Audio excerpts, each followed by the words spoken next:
Bilmediğim bir şey söyle bana, mutluluğun rengini anlat mesela.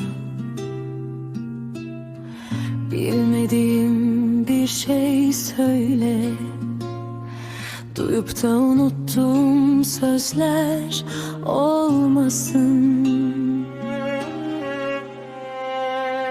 Bilmediğim bir şarkı söyle bana, içinde ayrılık geçmesin. Yorgun kalbime dokunsun da geceler kadar sessiz olmasın.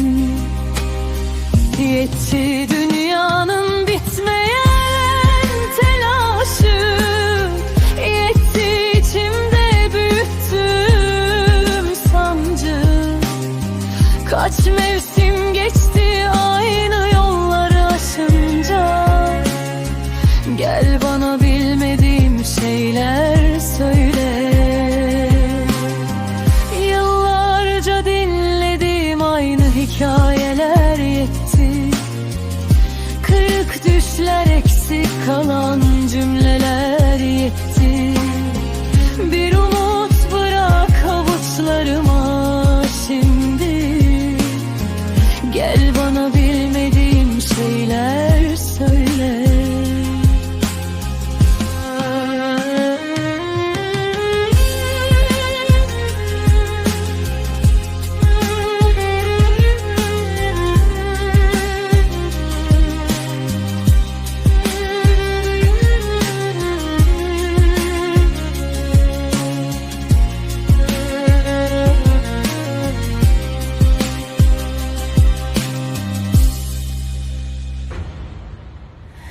Bilmediğim bir şey söyle bana, gülmenin sırrını anlat mesela.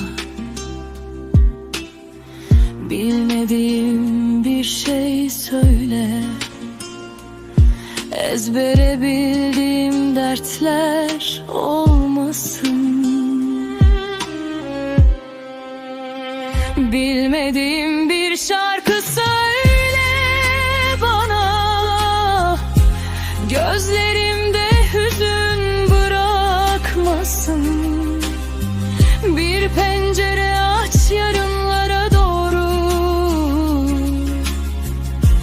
İçimde karanlık bırakmasın. Yetti dünyanın